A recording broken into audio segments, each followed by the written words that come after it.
Hello everyone, welcome to my YouTube channel Sunita unblog. तर आज आपण बिग बॉस मराठी सीझन 6च्या एपिसोड 11बद्दल बोलूया. तर स्टार्टिंगलाच बिग बॉसनी यांना रेशनचा टास्क दिला होता. तिथे दोन दुकानं होती, एक रेड कलरचं आणि एक ब्ल्यू कलरचं, तंतू आणि तंत. आणि प्राजक्ताला सांगितलं, कॅप्टनला सांगितलं की तुम्ही कोणतं तरी एक दुकान बंद करू शकता. आणि तिथे 2 कलरच्या गोण्या पण दिल्या होत्या. तर जे दुकान बंद करेल त्याच्यात दुसरं कलरचं जे दुकान चालू असेल त्या कलरच्या गोण्या कंटेस्टंटनी घेऊन यायच्या. तिने रेड कलरचं दुकान बंद केलं, तर सगळ्यांना म्हणजे ब्ल्यू कलरच्या गोण्या घेऊन यायच्या होत्या. तर सगळेजण इथे जसं करण आहे, सचिन आहे, राधा, रुचिता यांनी सगळे एक एक गोणी घेऊन पळाले. आणि बाकी इथे नंतर एक सीन असा दिसण्यात आला की तिथे भरपूर गडबड होत होती. आणि तिथे नंतर रोशननी ओंकारला उचललं होतं गोणीसकट, आणि तो त्याला घेऊन येत होता आणि तो त्याला खेचत होता. आणि तिथे त्यांची भांडणं होत होती. ओंकार म्हणत होता मी गोणी घेतली आहे, रोशन म्हणत होता मी गोणी घेतली आहे. आणि कळत नव्हतं. तर प्राजक्ताने विचारलं पण बाकीच्यांना की नक्की गोणी कोणी घेतली. तर कोण म्हणतं रोशनने घेतली, कोण म्हणतं ओंकारने घेतली. तर नंतर मग जसा टास्क संपला नंतर ती म्हणाली की तिने बाल्कनीमधनं वरून तिने बघितलं की ओंकारच्या हातात गोणी होती आणि रोशननी त्याला उचलून घेतलं होतं आणि तो त्याला घेऊन येत होता. तर त्याचाच अर्थ गोणी ओंकारच्या हातात होती. तर तिने ओंकारच्या बाजूने डिसिजन दिला. आणि त्याच्यानंतर मग दीपाली, आयुष, ओंकार आणि करण, रुचिता, सचिन आणि राधा, राकेश हे सगळेजण सिलेक्ट झाले. आणि त्यांना असं सांगितलं गेलं की तुम्ही बहुमताने 4 लोकांना बाहेर काढायचं आहे. तर त्यांनी मग प्रभू, सोनाली, अनुश्री आणि विशालला बाहेर काढलं. नंतर सेकंड राऊंड चालू झाला. सेकंड राऊंडमध्ये त्यांना मग रेड कलरच्या गोण्या आणायच्या होत्या आणि तिने ब्ल्यू कलरचं शॉप बंद केलं होतं. तर इथे सगळेजण ॲज युजल परत जसं सायरनचा आवाज आला, सगळेजण पळाले आणि सगळेजण प्रत्येकजण गोण्या घेऊन इकडे तिकडे पळाले. नंतर इथे परत असा सीन झाला रोशननी काय केलं वेड्यासारखं, त्यांनी 3 गोण्या उचलल्या. आता कसं त्याला सवय आहे हमालीची वगैरे, तर त्याला ते कसं वजनाचं काम असतं. पण इथे काय बिग बॉसचा टास्क आहे, आता हलक्या गोण्या होत्या तर त्यांनी 3 घेतल्या. तर तिथे त्याने चुकी केली. तर 3 गोण्या घेतल्या तर त्याच्यात काय झालं, राकेश एक गोणी घेऊन पळून गेला, दिव्या एक गोणी घेऊन पळून गेली. आणि नंतर इथे ओंकार आणि त्याच्यामध्ये जाऊन खिचाखिची झाली आणि ओंकारने जोराने गोणी खेचली आणि तो एक गोणी घेऊन पळून गेला. तर अशा रीतीने त्याच्याकडे गोण्याच राहिला नाही. तर नंतर मग तो ओंकारच्या इकडे गेला आणि गोणी खेचायला लागला. म्हणजे पूर्ण गोणी ओंकारनेच पकडली होती आणि एवढंच फक्त टोक त्यांनी पकडलं होतं. नंतर परत तिथे भांडणं होत होती. नंतर मुलींची भरपूर भांडणं झाली. तिथे दिव्या जशी गोणी गेली घेऊन, रुचिता तिच्या अंगावर, राधा तिच्या अंगावर, नंतर आहे कोण तन्वी हे तिच्या अंगावर, अशा सगळ्या मुली तिच्या अंगावर. तरी बिग बॉसनी अनाऊन्समेंट केली की तुम्हाला इजा होईल असं तुम्ही काही करू नका वगैरे. तरी पण म्हणजे त्यांचे कोणी सोडायला तयार होतं. ऑफकोर्स तो टास्क होता त्यामुळे कोणी सोडायला तयार नव्हतं. नंतर जेव्हा जसं टास्क संपला नंतर प्राजक्ताला डिसिजन घ्यायचं होतं. मग तेव्हा ते तिलाच कळेल ना की कसं डिसिजन घ्यायचं, कारण सगळेजण त्या गोणीवर, दिव्या पण होती, रुचिता पण होती. नंतर मग तिने असं डिसिजन घेतलं. तिथे पण रोशन म्हणतो ही माझीच आहे माझीच आहे. तर तिथे पूर्ण गोणी ओंकारकडे होती आणि दीपालीने थोडं मॅनिपुलेट केलं, दीपालीने पण आणि विशाल म्हणतो सगळंच रेशन त्यांच्याकडे जाईल, मग यांना काहीच नाही.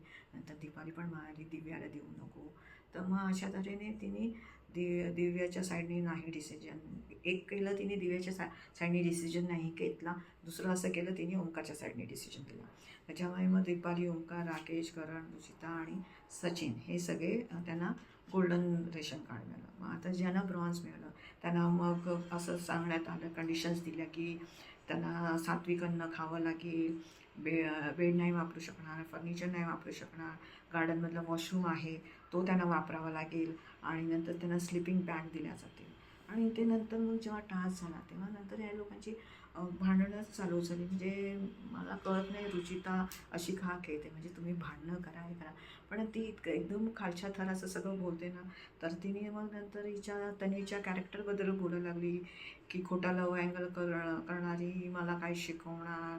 नंतर आयुष्याबद्दल पण बोलत होती. नंतर तुला किती मुलं लागतात, जसं म्हणजे इतकं ती बोलत होती की बिग बॉसला ते सगळं बीप करावं लागत होतं. तर ती जसं असं बोलली तसं त्यांनी एकदम भडकली आणि ती म्हणते नॅशनल टीव्हीवर तुम्हाला असं कसं बोलू शकते वगैरे. नंतर आयुष्यबद्दल वगैरे. तर ती हेही म्हणाली की आयुष्य आणि माझे जस्ट फ्रेंडशिप चालू आहे, आम्हाला तर आमचंच कळत नाही आमचं काय चाललं आहे वगैरे. आणि ती वेगळ्या रीतीनेच रुचिता भांडायला लागली. तर रुचिताचं खरंच काय चाललंय कळलं नाही. नंतर मग ते आयुषबद्दल पण बोलावले. दिव्या बोलली ती त्याला आयुषला की ती तुझ्याबद्दल असं असं बोलते. मग आयुषने फार शांतरीतीने तिला विचारलं, तू माझ्या पर्सनल लाईफवर का चाललं आहे, तर तू असं बोलीस का की मी बाहेर कमिटेड आहे आणि ते लव अँगल करते वगैरे. तर नाही नाही मी असं नाही बोलली. म्हणजे ती खोटंही भरपूर बोलते. नाही नाही मी असं नाही बोलली, असं नाही बोलली. मग तुला कोणी सांगितलं, तर तू म्हणते मला तन्वीने सांगितलं. मग तन्वीला बोलवलं, तन्वी म्हणाली मी असं नाही बोलले, मी त्यांना असं मला वाटलं की तो मे बी बाहेर कमिटेड असू शकतो. तर तो आयुष तिला सरळ बोला, हे माझं पर्सनल लाईफ आहे, बाहेर मी कमिटेड आहे, इथे मी लव अँगल काय करतो, हे सगळं माझं पर्सनल आहे, तर तू का बोलतेस, तुला बोलायचा हक्क नाही आहे.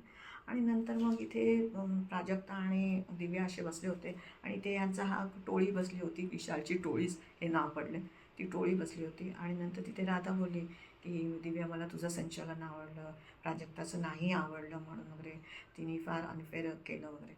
आणि नंतर मग ती त्यांची परत भांडणं सुरू झाली. आणि नंतर मग ती म्हणाली की तुम्ही लोकं प्राजक्ता म्हणाली तुम्ही लोकं मूर्खच आहात, मूर्ख आहात. तशी अनुश्री बोलू लागली, आम्ही मूर्ख आहे तर तू नालायक बेशरम वगैरे. आणि नंतर तू म्हणते तूच. अरे बापरे, म्हणजे इतकं म्हणजे.